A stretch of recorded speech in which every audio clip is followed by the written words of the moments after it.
Okay, Dominique, thanks for getting us started and leading us today. My pleasure. Welcome, everybody. It's nice to be back. I haven't been cooking because I have not had a kitchen.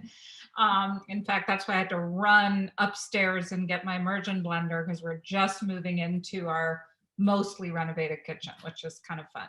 Oh, show us, just can you flip the camera around and let us see how gorgeous it Lost looks? my laptop, so I'll, Oh, yeah.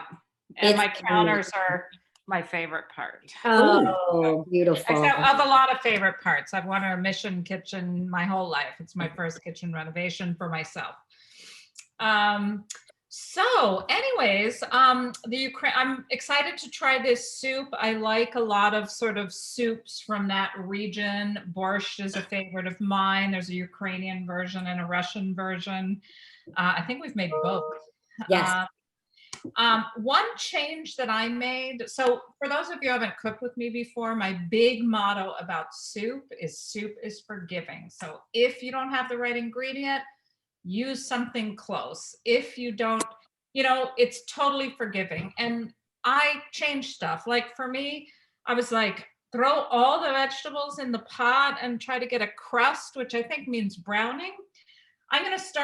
I divided the onions and I have some coarser chopped ones that I'm going to brown first in the butter and olive oil. And then I've reserved some because like the borscht that I make, on that one, you fry small pieces of onion until they're brown in butter and olive oil. And then you put that in last because this is going to be blended and then that can reintroduce some chunks. So that's what I'm going to do. You do whatever you want, but I'm just letting you know that I'm dividing the onion. I'm putting a little more in the soup and I'm going to start by browning that. So I have my butter and olive oil ready and I'm going to turn on the heat and start to get that browning.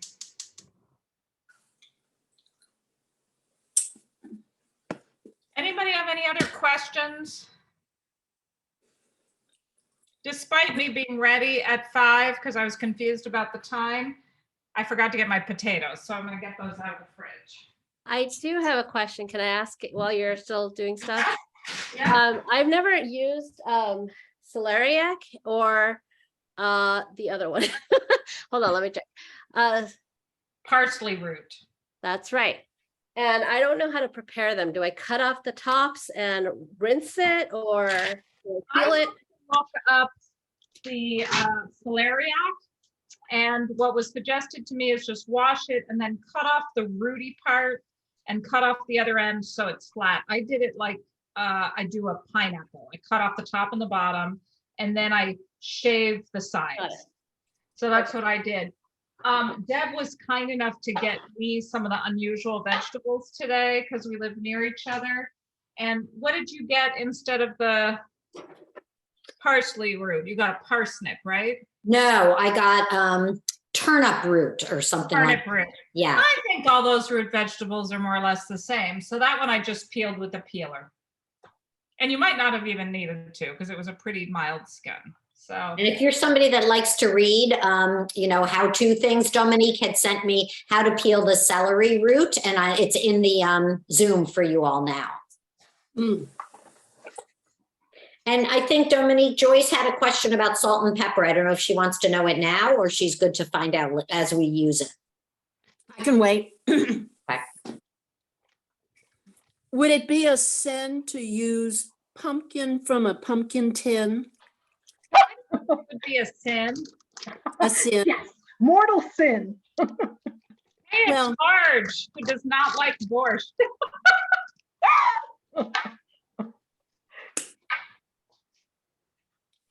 So Joyce, Dominique never thinks there is any sin in the kitchen. Well, I may have overstated, but no, go ahead and use your pumpkin, right, Dominique?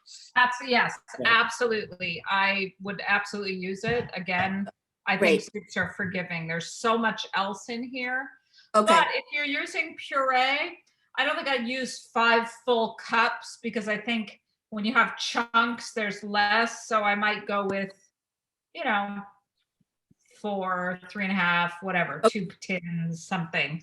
Again, there's so much in here. The pumpkin, it's a pumpkin soup, but there's a lot else going on in here. Right, I right. mean, frankly, I think that there's maybe at best half pumpkin and at least half other vegetables in this. I don't know. I need to tell you that someone sent me a celery root recipe about a year or so ago. And after my one experience working with celery root, Yeah, I said, never again. It's too didn't much. like it? It's too, I don't think it brings anything.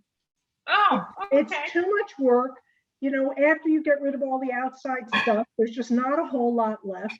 I said, to hell with it. I'm using parsnips for everything. Parsnips are nice. Okay, you see, and I know it'll be delicious. Well, I'm sure it will be. It'll be a parsnip soup. And as you know, I'm so good at following directions that I'm also not using pumpkin.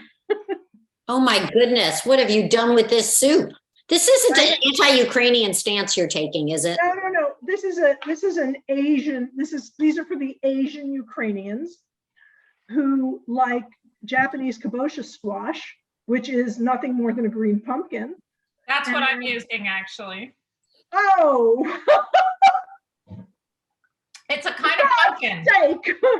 It's a kind of pumpkin. It is exactly.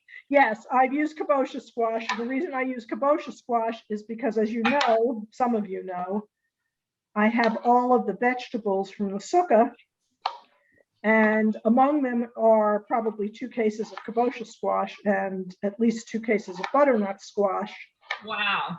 Yeah, so I baked at this point, I would guess about 30 some odd mini loaves of squash bread, and I think I'm up to 6 or 8 of the larger loaves. Wow. Yeah, well, How's everybody's browning of onions going? I'm still waiting for mine to start browning before I put in more vegetables. Deb, you had a kind of interesting way to handle thinking that there wasn't enough surface area to fry until a light crust appears on the mixture. Yeah, that worried me a little bit because I have the biggest soup pot ever, but it's not big enough for all of these huge amounts of chunky vegetables to actually get kind of crusty. So I took the butter and oil and onions and started frying them separately. Then I took that and poured some of that on. I took big baking pans, poured out the chunky vegetables, poured some of the oil, butter, onions on top, stirred it up and baked it for about half an hour at about 325, just to try to soften it up a little bit, maybe give it a little flavor with the onions and the butter and the oil. And now it's all in a soup pot. Awesome. Yeah. Good idea. Yeah, I was worried about being able to peel my green pumpkins. And so I read a little bit about it, and I have a new combination convection and steam oven. And I read that that was really fast for softening pumpkin. So I cut it in wedges and threw it in there for 25 minutes, just with a little bit of oil.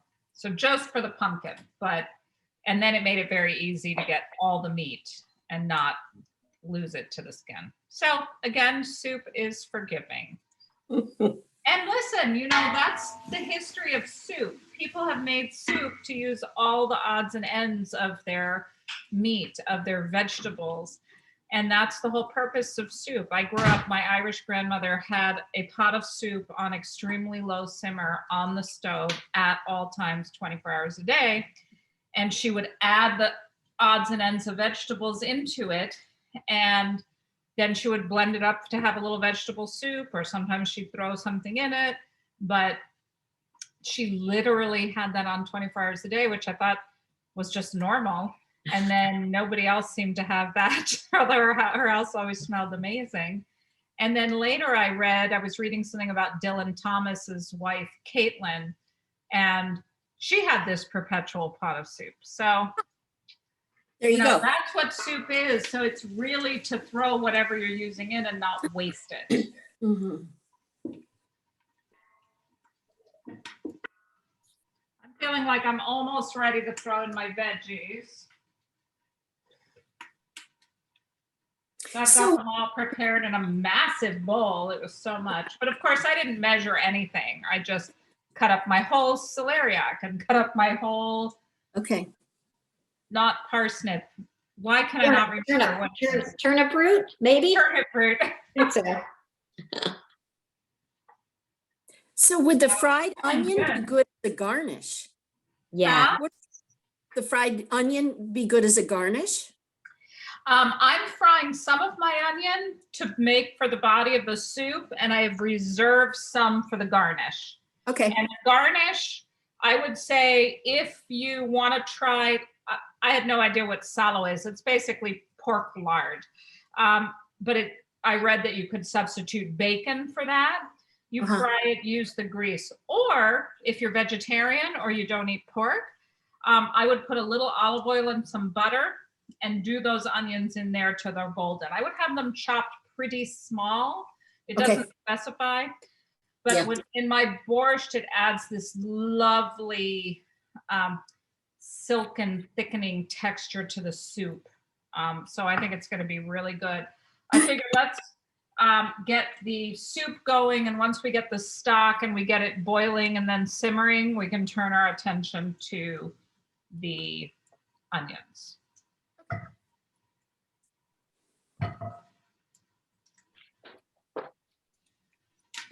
So I learned a fun fact recently. I learned it from my daughter, whose boyfriend is Italian, and his parents are from Italy, and they cook all the time. And she said that Italians don't cook with onion and garlic together.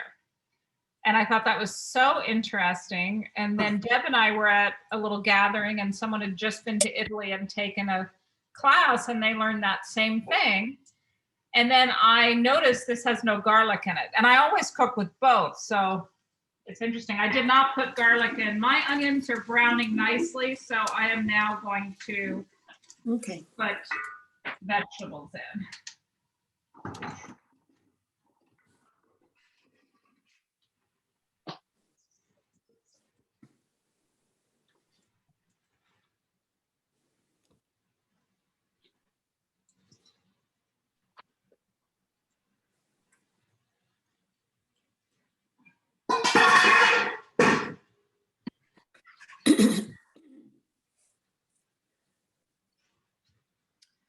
And if anybody wants one of these lovely KindWorks aprons, let Deb know. They're $25 and proceeds. No. are- No, No they're more? all out. Isn't that the They're saddest all thing? out. Yep. Sorry, I'm out. Missed the of time. boat, baby. So next time they come around, grab them while you can. Exactly. Marge, I was going to tell you that I had the exact opposite reaction to these crazy vegetables today than you did. When I was driving home from the Great Wall of China supermarket with my how do you say it? Celeriac? Celeriac and my turnip root, I was thinking, I love that this soup is making me like go outside of like, you know, my little four corner supermarket, and that I'm like looking for something that I've never cooked with before. And I may end up like Marge and think it is 100% not worth it. But for right now, I'm having so much fun, like trying something new. Mhm. In fairness, I go to Great Wall all the time because some of the vegetables that they carry, even like zucchini, is great quality and a good price. That being said, I was not averse to trying this, and I did try it a year ago. It didn't excite me. Okay, I hear you.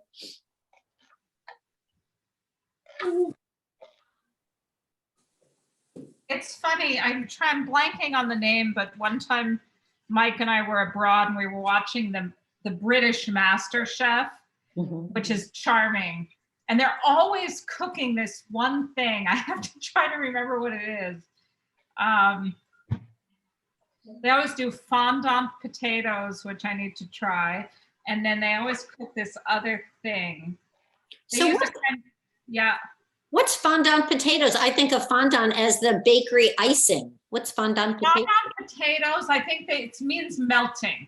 Ah, And so what they do is they take potatoes and they keep them in a round, but they slice them. So they're like this thick. and they somehow, I don't remember if they steam them or something, but then they put them in like loads of butter and oil and fry them until they're kind of golden on the outside, but very soft on the inside. Ah, I've heard them called smashed something potatoes, because you almost bake them and then you really crispy them up on the outside, right? Something like that. And Mm. but I think they stay pretty soft in the British version. And then they always use a kind of kale called Cavallo Nero, and it's an Italian one, and they love saying that. But then there's this other thing like celeriac that they use all the time. I'll have to ask Mike, or maybe it is celeriac, but we just don't use it here, so it's not familiar. Mm.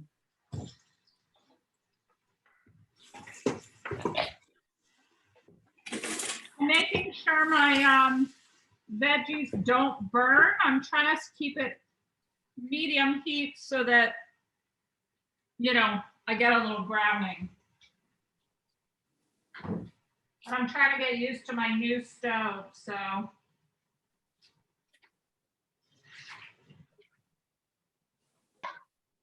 So, I don't know what people are using for broth. It says to cover with broth or water because there's a lot of root vegetables in here.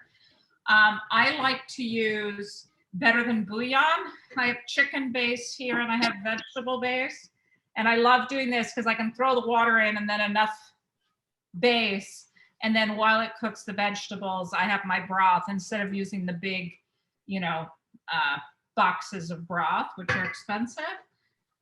They also have beef broth, all kinds of garlic base, things like that. I only use kind of beef veggie and thing. And I find that it really speeds up. I use my Instant Pot a lot, and when I want broth, I'll just throw a tablespoon or whatever in, plus the water.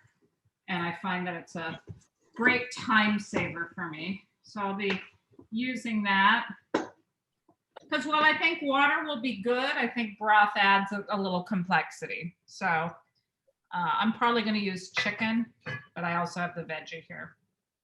Maybe I'll use both. How are people doing? Good. And I prepared everything in advance, but the nice thing about this is I think you could be throwing stuff in as you chopped it for anybody who didn't prep in advance. Mhm. Dominique, can I ask a broth question? Yep. So I like making my own broth whenever I can. And so I usually just use the vegetables that are going to go into the soup when it's enough to put some flavor. What about miso? I mean, a couple of months ago, Carol and I got on this big miso kick because a lot of the soups we were making maybe 6 months ago had miso in it. And I, kind of came to learn it adds a depth and it adds a lot of flavor, and it's pretty healthy if you don't cook it too hot. Can you pretty much add miso all the time, or does it have a flavor that you need to be careful? I don't use it that much, but I've used it. And I think if you use a moderate amount, it will add that, what do they call it in Asian cooking? Umami. Yeah. But not, you don't want to add enough to be able to taste it, but then it adds that complexity of flavor. There's a lot in cooking I want to learn about where, like, if you're cooking with chocolate, but you add like a little bit of cardamom, not enough to taste it. Yeah. Or a little pepper even. Yeah. It elevates the chocolate flavor. And I want to learn more about that. I think miso probably works in exactly that way. So it doesn't really. Another good tip, people who just keep in their freezer a Ziploc bag, and whenever they have little odds and ends of veggies, they throw them in there until they have enough to make a stock. Do you do that? I don't. I always do it the day that I'm making my soup. I just start with the Instant Pot and all my cuttings. And then how do you store the broth, or you use it right away? So I almost always use it all up, but today I made a lot more broth than I need to cover my veggies. So so I use like what do you call it, jars, and they seal the minute the soup cools off. So nice. Yeah. Like canning. Yep, but without without what you're supposed to do, but it seems to work anyway. Good. So Dominique, I do what you were talking about. I don't know if you saw me, I just put a Ziploc bag in the freezer I with didn't, but the yeah. ends of the carrots and the parsnips and all that onions. I mean, I'm always putting stuff in. I have a container that I made yesterday, no, 2 days ago. How do That you make your broth? Do you just do it on the stove? Do you use an Instant Pot?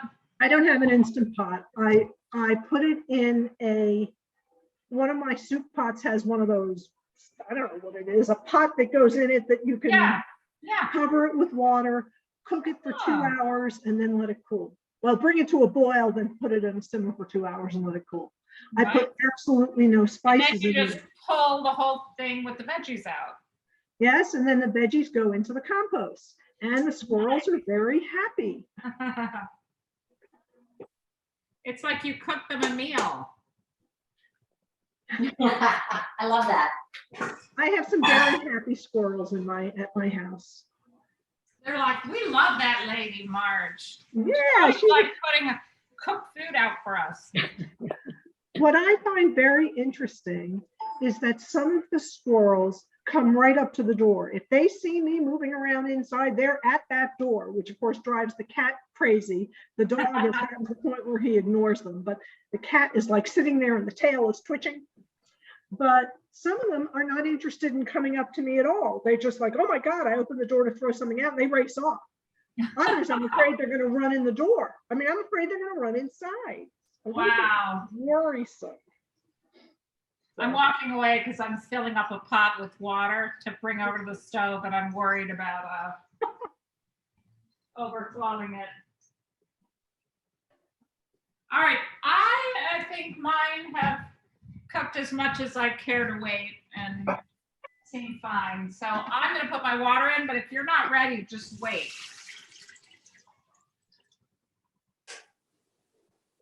So while Dominique's doing that, I am going to share some big news that some of you already know, but many of you may not.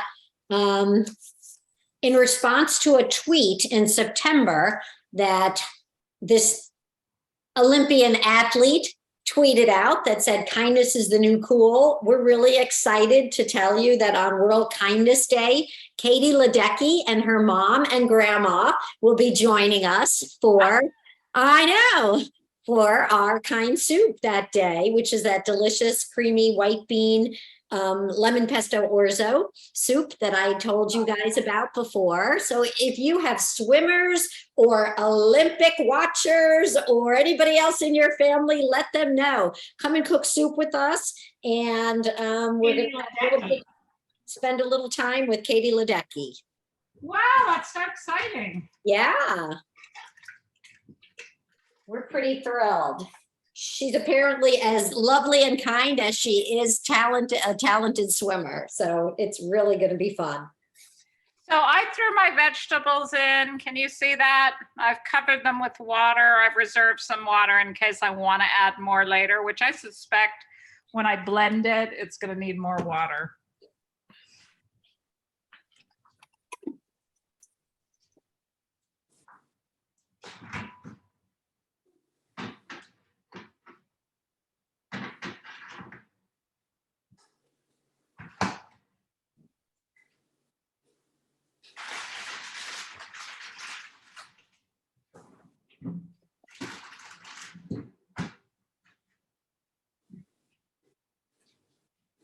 How's everybody doing? Any questions? I might have another one because I'm much farther behind than you are. So I just put my vegetables in, and when is the appropriate time to add the liquid?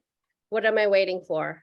You're waiting for them to brown a little bit to create Brown? some Okay. flavor. So I would keep the heat at a reasonable level, and let them sit so they can brown, but just watch for burning or sticking. Okay. I found that I needed to, once I finished frying my onions enough, I felt like I needed to add a little more oil when I added the vegetables so they didn't burn and stick. And I'm also doing the cans, so I should just wait until the end when we're ready to. I'm afraid if I add it now, it'll make the whole thing a little hard to I think either way will be Either way? totally Okay. fine. Yeah. All right, thanks. All right, now, since I have my soup and I'm waiting for it to boil, I'm gonna start making the oil for the onions that I'm gonna put back in later.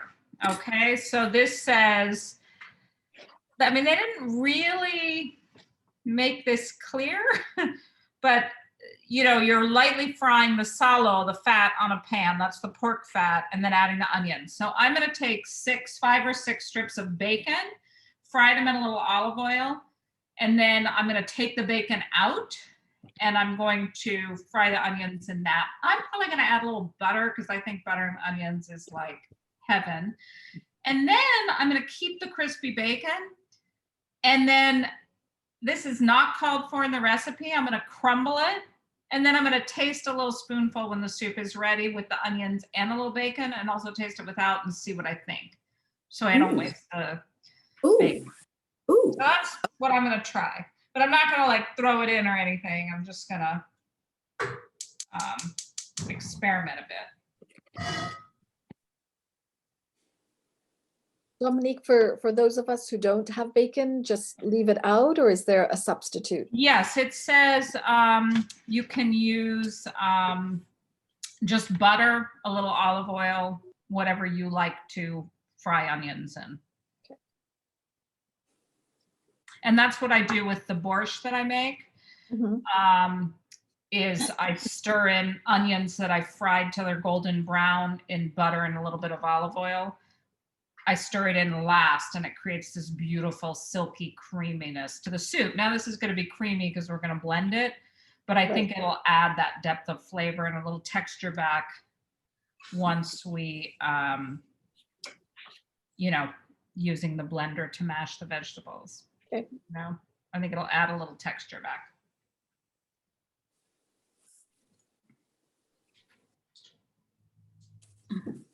Yeah, I had to do a little research on salo. What is salo? And it's basically like a lot of grandmothers used to keep lard of some kind in the fridge.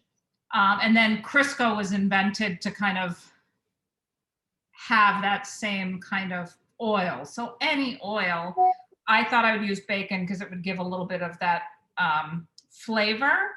But I think onions and olive oil and butter is just one of the most divine things. So that is probably even better, but I'm trying to stay true to this since I eat pork, and I'm gonna see how it is.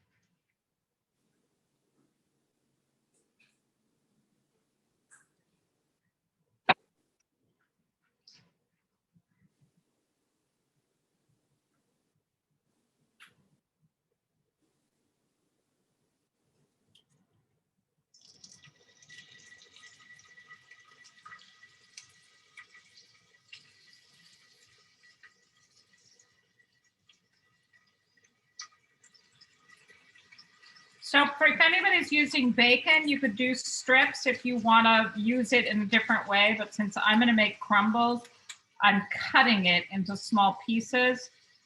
And then I'll use a slotted spoon to pull it out.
smelling good. The soup smells lovely. Mine is almost to the boil, and once it comes to the boil, you're going to turn it to a simmer. I love the way this is translated. Then cook on a small fire until they become soft. So, like after it comes to a boil, put it down to a simmer.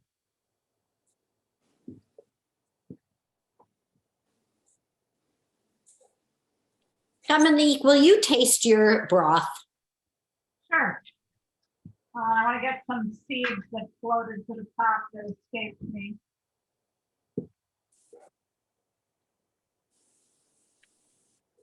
Hold on, I need another spoon. This is how if I was cooking for my family only, I would just be tasting off the wooden spoon. But because I'm cooking for someone else, I'm pouring it into another spoon. Oh It's my really God, sweet so though, isn't good. it? Is it very sweet? The pumpkin is a sweet vegetable, Yeah. so you're gonna find that it's sweet. So when you, Really sweeter than butternut squash no, and cooking pumpkins in particular. We don't really cook with like Halloween pumpkins because Yeah. they're just fibrous and they're not sweet, but the smaller cooking pumpkins are always sweet. but so that doesn't mean that at the end, you're going to want to add, you know, something that's more acidic, right? Because you're doing the butter and the onions and maybe the bacon, it's going to be what kind of offsets it, or would you We're add? gonna see. Okay. You're right. You usually balance salty, sweet, acid, but mine almost has a slight acidity to it.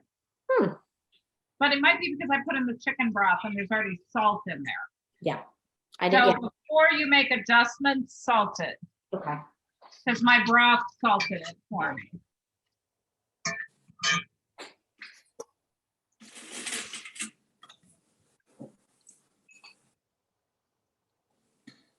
I'll be right back. I need to look for my screen that will stop my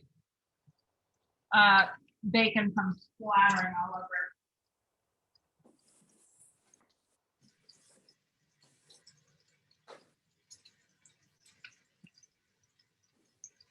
So I'm assuming that we are not putting a lid on this. It doesn't say to put a lid over my small fire. A lidless whatever. Okay, Correct. thank you.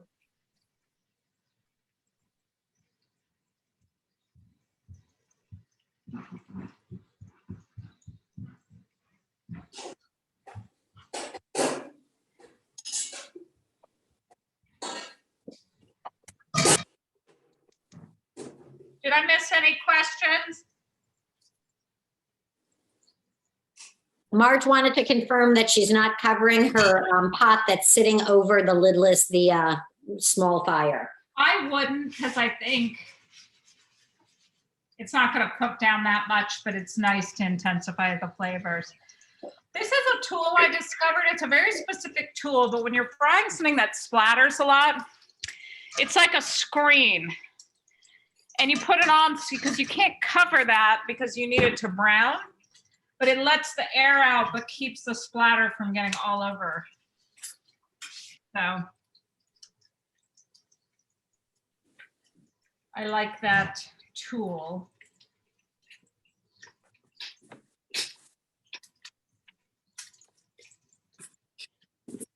Dominique, can I just ask the group a question? If this is a Yeah. good time to just, if we have a window. I wanted to ask, I want to write something about our Kind Soup initiative. And since we've got our regulars here, I just wanted to hear from them about what this has meant. I mean, we've been doing this for the past 2.5 years, and we've shared so much soup with people in need and just with our neighbors and family and friends who have appreciated it. And we've been in community, you know, from our kitchens every week. So what has this meant for you personally? Any particular stories to share, or, you know, just, yeah, reflections on making soup together.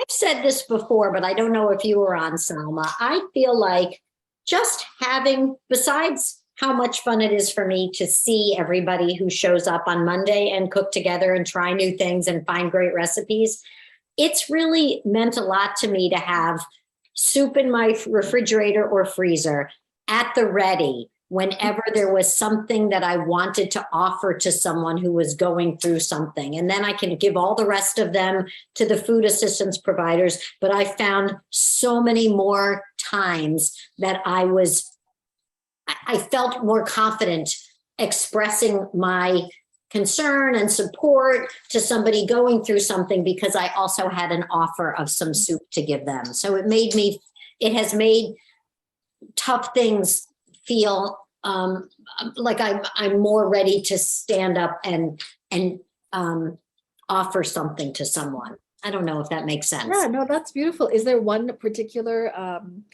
experience or story or exchange that comes to mind?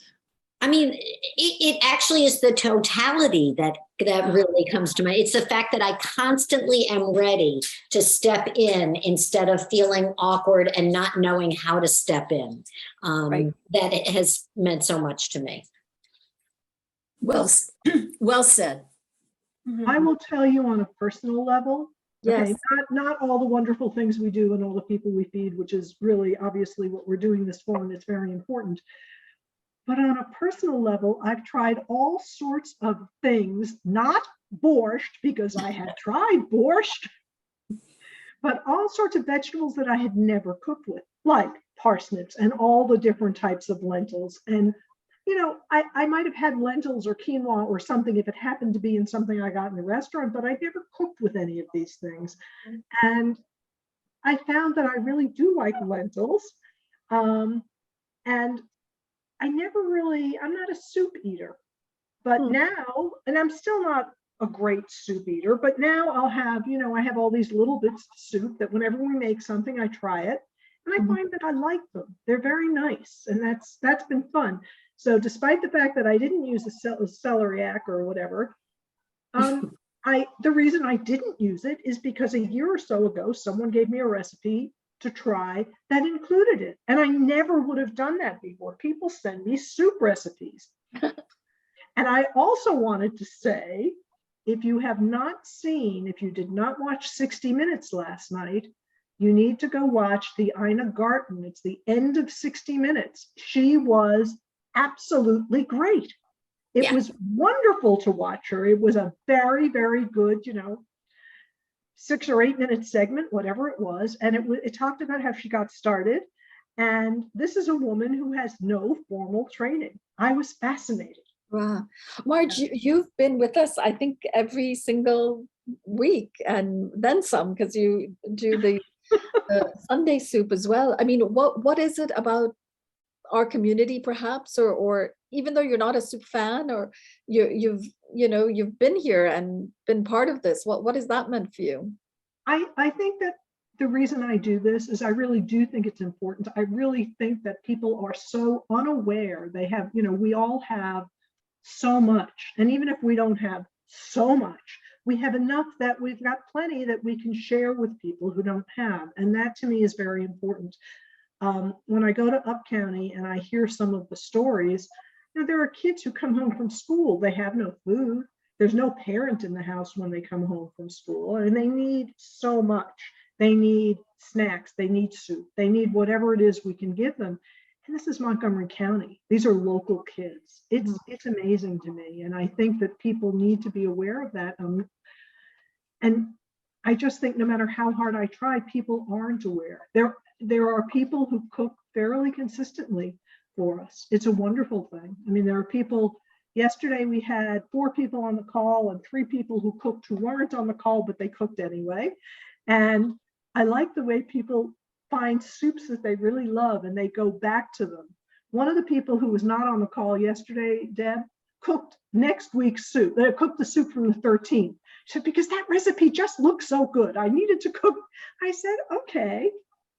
But yeah, people were very excited about, yesterday Harshalom cooked the mini vegetable soup that we cooked last Monday. Uh-huh. It was a good soup. Yeah. Everyone liked it. No one had any complaints about that one. Yeah. I don't think. So, Thanks, Marge. I just wanted to piggyback on what Deb had said about having it at the ready, because I used to cook a lot and bring it to the hub, and I still do, but then I got in the habit of putting some in the freezer for my mom and dad when I go to New Jersey, and then a couple of other friends and community members got some illnesses, and it was just so nice to have that soup, and it still is, just to have it ready for when people need it, and when they get it, just knowing that it's homemade, it's just such a nice touch. There's just something about the soup, and you always feel like you can give something. I'm on several different lists for sign up geniuses for when people in the community need to have like a meal train, when they have an illness or whatever. And I can always sign up right away because I know that I have the soup. So it's been really good. Yeah. My mom and dad are getting to the point where they need a little bit more help, and we were looking at different meal options for them. And I had suggested some other things, and he's like, "Well, that's okay, but you're still going to bring the soup, right?" And I'm like, "Yeah, Dad, I'm still going to bring the soup." And he was over, he wasn't going to get his soup anymore if he went to Plan B. I'm like, "No, you're still getting the soup." Do they have a favorite, Denise? Your parents? They liked the Persian bean soup a lot. Yeah, any of the soups with the beans, but that one's a favorite. Yeah, for sure. No, but it's been great. Thank you. Anyone else want to share? I can share that before the pandemic, I was pretty involved with some other volunteer opportunities, and then I had to drop out of them because they were in person, and some of them closed down, and then even though some of them have reopened now, I don't feel comfortable doing them because things don't feel safe to me. And this has given me an opportunity to continue volunteering in a way that feels safe and still gives back to the community, and creates a community on Zoom for me. And that feels really great in two ways: to have the community here on Zoom, but also to give back to the community. Right. That's beautiful. Deb or Marge or others who take our soup to different places, any particular story come to mind about how our soup has been used to nurture others, how it's been appreciated? Lovely time, because I started being involved in this because I used to help to lead the project of cooking welcome meals for refugees. And we used recipes from an Afghan kind of culture ambassador who has a website, and she's in New York. And we used a lot of her recipes, and they were amazing. And it felt really good to provide something familiar to someone who was arriving from another country and had left so much of what's familiar behind. And I really, so then we were lucky enough, Salma said, "Why don't we ask Humera to lead a soup making?" And she did. And that week we were doing an apartment. So not only did we make a meal, but we put ash, which is the soup we cooked with her, which is sort of like the home style Afghan soup, in the fridge. And I think that was maybe one of the most meaningful ones serving. But I did also love two things about this. I really like cooking with people, and at home, sometimes I cook with my family, but a lot of times I'm cooking on my own. And I like chatting while I cook. It's fun. So I like being with everybody here when I cook. Yeah. I have to share one story that is stands out in my mind, and I think sort of sums up this experience for me. I was sharing with Dominique the other day. Deb, if you remember when we were cooking soup at 5 or 6 in the morning, we were being filmed by I forget what news show, but it was starting at 6 and then 7 and then 8, and we were speaking throughout, and it was live on channel 4 or whatever it was. And so, we had been talking about Kind Soup and cooking all morning, and just, it was so top of mind for us for 3 hours. And then when the host anchor guy wrapped up and the camera folks left, I remember it was this snowy, haily, wintry morning. And that morning, the trash folks were coming to collect the trash, and they were slipping and sliding. The trash bins were going this way and that way, and the guy was getting so frustrated, the trash guy outside, because my bins were slipping in this hail and sleet and ice. And just at that time, Deb was loading up her car with pots and pans and zucchini and vegetables that she had brought, and containers of soup. And just as this fellow is cursing and feeling so frustrated, she turns to him and said, "Want some soup?" And he just, completely was disarmed, and I think took it happily. And, for me, I mean, we talked about it for 3 hours. We tried to explain what it's all about, but that moment just encapsulated the whole point of this, as you and Denise and others said, just that moment of being able to give. It's on the ready, and here you go, and it just I think disarmed him and calmed him and surprised him. And it's such a beautiful surprise, really, to bring a soup smile to people's faces. Yeah. I have to say, I've brought it to, I had a relatives who had a baby during COVID, and they had so much less physical help with the baby because we couldn't go inside. And so every week that I cook Kind Soup, I'd bring them a couple quarts of soup, and just the relief of having, they're at home with a baby, trying to work, no daycare, no family help. To not have to cook dinner was a big deal.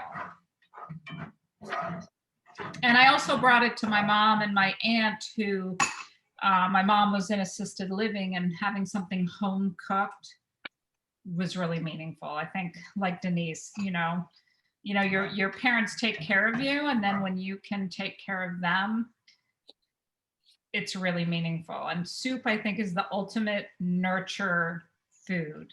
Like after school, tomato soup and a grilled cheese sandwich, or when you're sick, chicken noodle, or whatever your cultural soup is, it just, like, I love the way Deb called this Kind Soup for the soul, because I do think it is sort of soul feeding. Minor correction, that was Salma's. Oh, Salma, I'm sorry.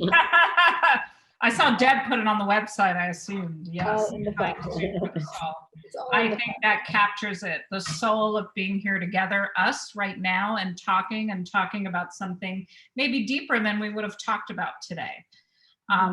We're making something, we're going to nurture our own household, ourselves, our families, and then we're going to spread that out in the world. Like, I think that's what life is about. Yes. Beautiful.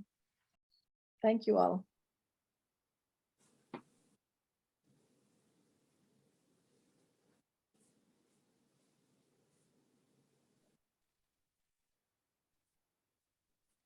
I'm a little late to the party, but for me, it was my first time joining you was, I think it was the MLK, the first year of COVID. Mhm. It was that soup, and I did it with the whole family. I was looking for something kind of, to do with the family, also, in spirit of doing something for the community. And it was really hard because it was COVID, and it was like, we wondered whether we could go safely to a soup kitchen. Yeah. I wanted to give my kids the experience of sort of giving back to the community. And then I saw this. I don't even know how I got, if it was advertised to me or something, but anyway. And I when we tried it, it was like, oh my God, the soup is so good and it feels so good to give. And actually that year, so that was January, and my child's birthday is February, and she was so excited about this for their birthday party wanted to do something like this, you know, cooking soup with their friends online. It wasn't for, and actually we did end up all giving soup to, you know, it was our own soup. It was something that they loved growing up. So it was a version of this, but you inspired us through this great program to kind of find a way to, you know, do this together it was our party. It was a Zoom party. I mean, birthday parties are kind of weird during COVID, but that was the best we could do. Oh, I love that. Love that. Yeah. That's fantastic. That's true. You know, I think it was seeing KindSoups that Julia and her cousins then, because they couldn't see each other, started doing things like baking chocolate chip cookies together, Oh. or, you know, making cupcakes for Easter together. Mhm. And you're right. I think that there was such a feeling of loss and lack of connection and lack of being able to hug people physically and things like that. And I think soup is like a hug, you know, and to be able to be online together when we couldn't do service in person, and to be able to then send it out was really extra meaningful. So I am frying my onions in whatever oil, butter, fat that you're using. And I think I'm actually going to add a little salt to my onions just for flavor. So I'm just pinching in salt. I would check your soup and see if your vegetables are starting to soften. Mine are getting there. They're not quite there. And taste it and start to adjust salt and pepper to the broth. And then you'll need to do it again after you blend, because the blending will soften the flavor of the broth.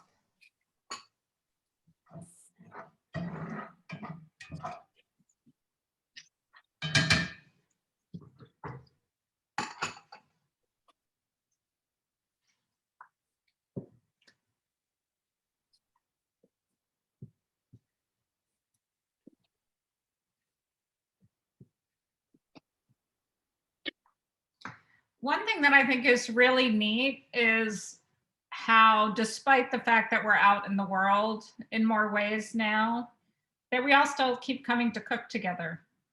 Like, this is now a part of not COVID life, but just normal life.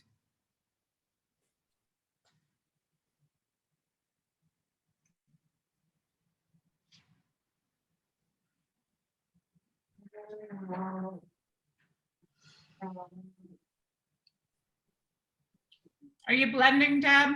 I am sorry. Let me turn off the sound. I am. No, I can't hear it. I saw you. Yeah. You don't need to turn off the sound. Okay. So tell me when you blend it if you think there's adjustments. I'm not ready to blend yet. Okay. I feel like the bell peppers are adding some of the acidity back to the soup. I was like, bell peppers, but I think they're adding acidity to my soup. Okay.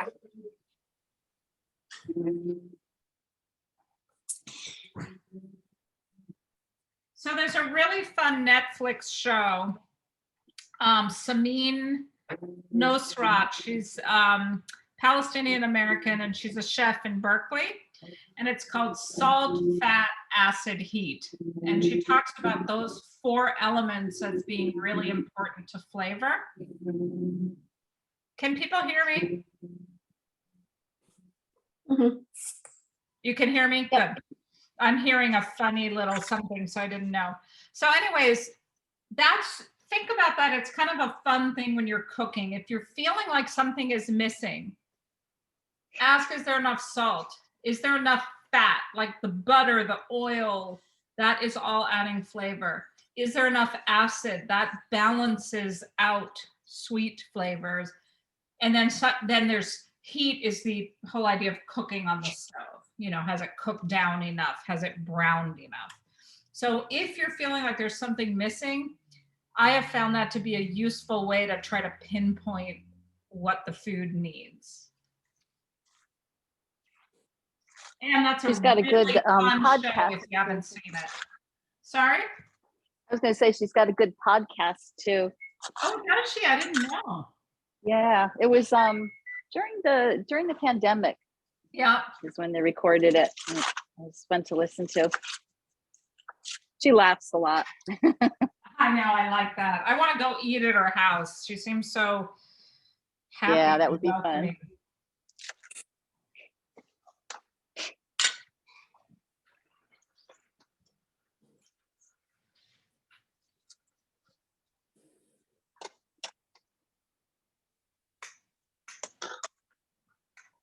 Deb, are you finding there's enough liquid? Are you finding you need to add more?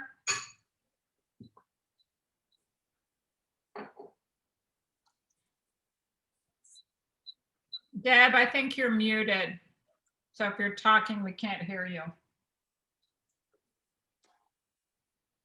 I'm going to mute and blend mine.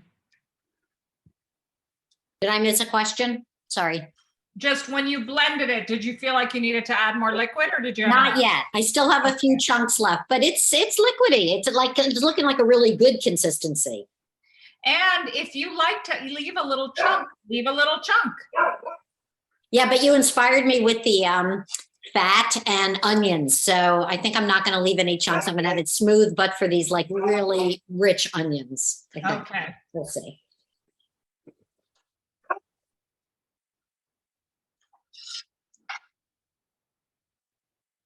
We're getting towards the end, but if it's okay with everybody, we're just going to keep on going till we're done.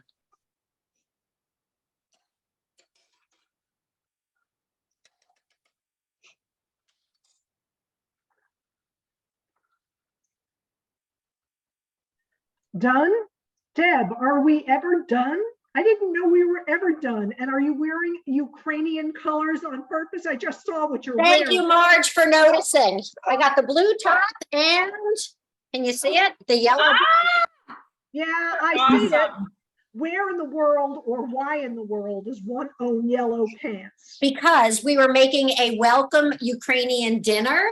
And so I went and collected as many blue tops and yellow leggings as I could for those of us who were cooking a Ukrainian meal about 6 months ago. So I had to wear mine today. I will tell you, I was watching a Diwali thing yesterday, I think. And I was looking at the people in the temple, and yellow must mean something special because there were many, many people in this golden yellow color. You would fit right in, Deb. You would just fit right in. So you need to go to India and celebrate because we're right in Diwali right now. I would like to do just that. Thank you. Yeah. They wanted me to go to India once, and I was like, oh my God, David was at work in California. I thought, I cannot tell him this over the phone because I had to wait till he came home, and thank God I convinced him that I really wasn't the best person to send, because the idea of all of the vaccinations that one has to get before traveling to India would preclude me from giving blood for 3 years. And blood donation is something that I do pretty religiously. I mean, so you never went? I never went. I don't, I really don't do well with Indian food. It's something about the combination of the spices, not the individual spices. Mm-hmm. And the idea of it and the driving, my boss went one time, he came back, he said, oh, one of the people who worked for me, she was driving me. She came to pick me up at the hotel to take me to the office. And he's like, oh my God, I didn't think I was going to make it. Oh boy. So I think maybe I'm very happy that I didn't get to go to India. It's not on my list of to-dos. I'm sorry. And you can celebrate Diwali anyway. I can. I have Indian friends there and here. I have an Indian cousin. I mean, there are a lot of them, but not the food. The food doesn't do it for me. They're like, oh, you'll just eat a lot of naan. I said, that sounds like fun. I'm finding I need to add a little salt to mine, and I feel like I need a little acid. I'm trying to think if I want to use maybe some lemon or lime or something to balance mine. How are people feeling? I didn't try it. Tasting. I'm letting it cool down. Let me taste it. I haven't blended yet, but let me taste where it is now.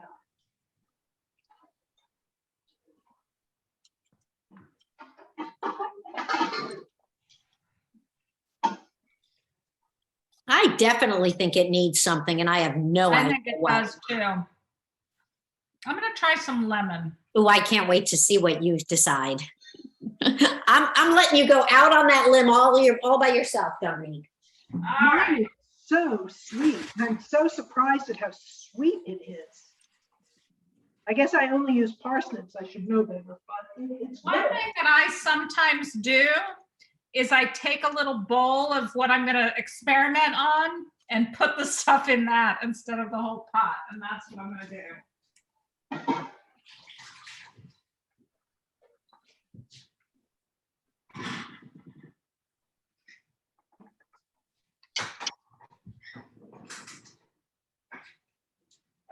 Here. Wanna- You're posing if you can Oh, put it you're there. posing.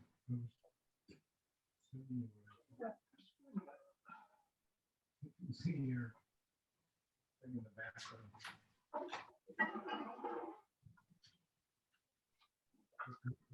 This way. All right. She's tutoring.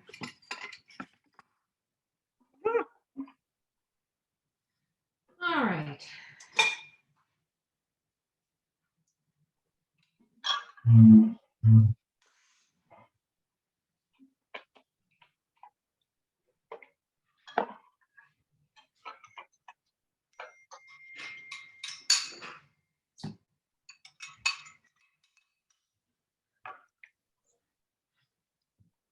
I like the lemon. So when you say you like lemon, will lime be equally good? And I'll tell I you think why it I'm would be asking. equally good. Okay, good. I Equally. have been trying to grow a lime tree for 2 years, and this year I have 6 limes, and one of them is bursting and begging me to go put it in the soup. Go put it in the soup. Okay. When Lots I was of pepper first or no? Huh? Lots What of salt. you do too is you could add a little bit of zest Okay. on it, and that would give it a more kind of. I'm totally doing that because then my lime is going to get completely put into my soup. I'm There you totally go. doing it. Yeah.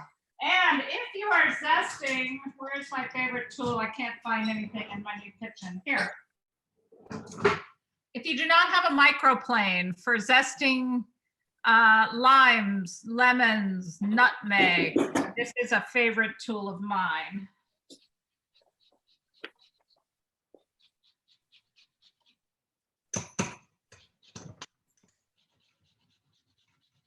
Okay, so I missed that. You're zesting lime into the soup? I'm putting lemon in mine and I'm squeezing juice. Got it. Okay. Just to give it a little bit more floral flavor. I feel like the juice is going to help add the acid. I feel like now that I've blended it, I've lost the acidity I had of the broth. And I'm Ah, going to add a little bit of that back. okay. And the zesting, I just went, well, why not? I'm not going to put a lot. I don't want to overwhelm the soup, but I'm going to try it. Okay. I want to tell you why I like Deb. She's disappeared, but she inspires me to remember things that I haven't thought about in many, many, many, many years. So Deb, you're listening. This is why you inspire me. Yeah. When I was a child, Yeah. or, when I was like 12 or whatever it was, we used to get the catalog from Spring Hill Nurseries in somewhere in Ohio. I have no idea where in Ohio. Yeah. And I would save up, and things didn't cost anything back then. I mean, to me as a kid, it was a lot of money. So I sent away for a lemon tree. And this lemon tree came, and it was, it was a stick. We're talking about a branch that looked completely dead, but I put it in a pot and it sat on the windowsill in the kitchen for a very long time, at least a year at this point.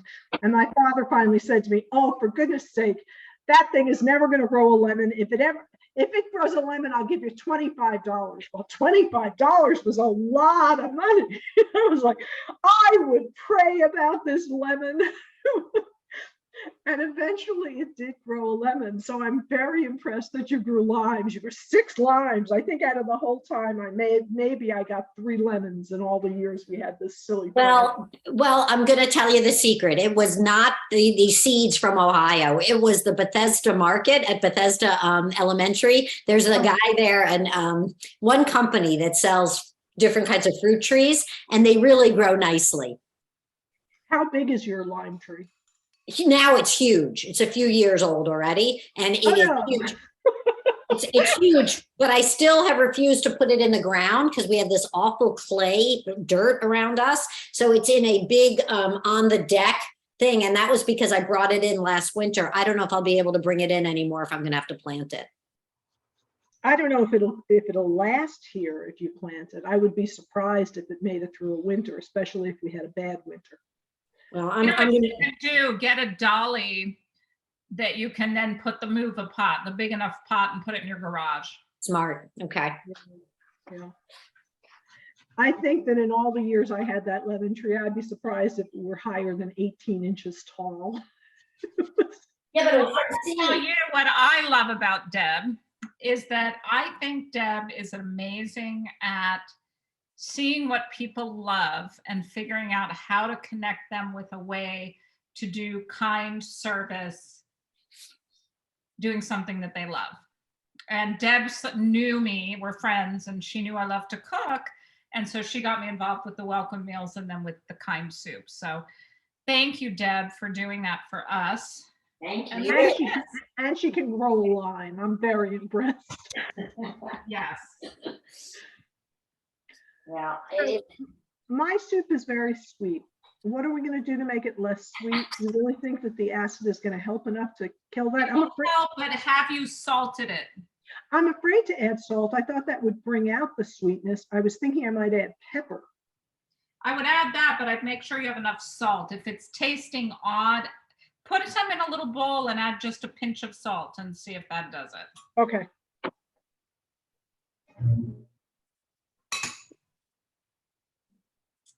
And some soups need to cool down all the way and then be reheated to find their full flavor.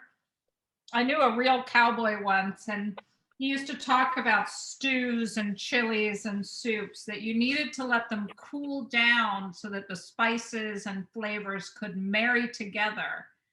Then when you reheated it, that's why a lot of stuff is better the next day. What happened to your real cowboy? He died of old age, but he rented a flat in my friend's basement, and we just became friends. How fun. And yep. I knew a real cowboy once, and it was such a different way of life from what anything I had experienced, because he grew up in Montana, and he grew up in the 30s. Yep. And it was, a completely different world. And I can't repeat the stories he told me. Okay. Yeah.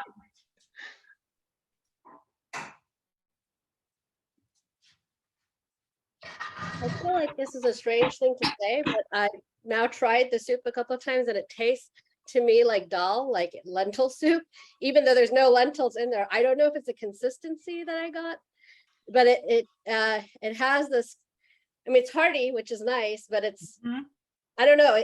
I didn't put any spices in there, but it somehow tastes to me like it has that flavor. I don't know. I think I see totally what you mean. I know it's strange.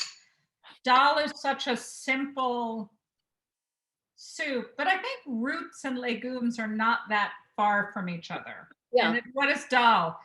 Onion, oil, a little bit of spice, and lentils. And it does, like, especially I put the, I think the bacon will change that, but I had it with the onion, the fried onion, and it made it even more so. And I'm thinking like, oh, I should chop up some like tomatoes or, like, cause that's what I would do for like. And I bet that would be amazing. Maybe that's what to do, but. Mine is finding its balance now. I needed to add a little bit of salt. And my onions with the extra layer of fat, whether it's oil, butter, whatever, is definitely adding another level of flavor. Dominique, how many lemons did you put into your big, huge soup pot? 1 full lemon and quite a bit of zest. Okay. And it's just got a brighter flavor, but I did need more salt. Yeah, okay. Once I blended the vegetables, it was not salty enough.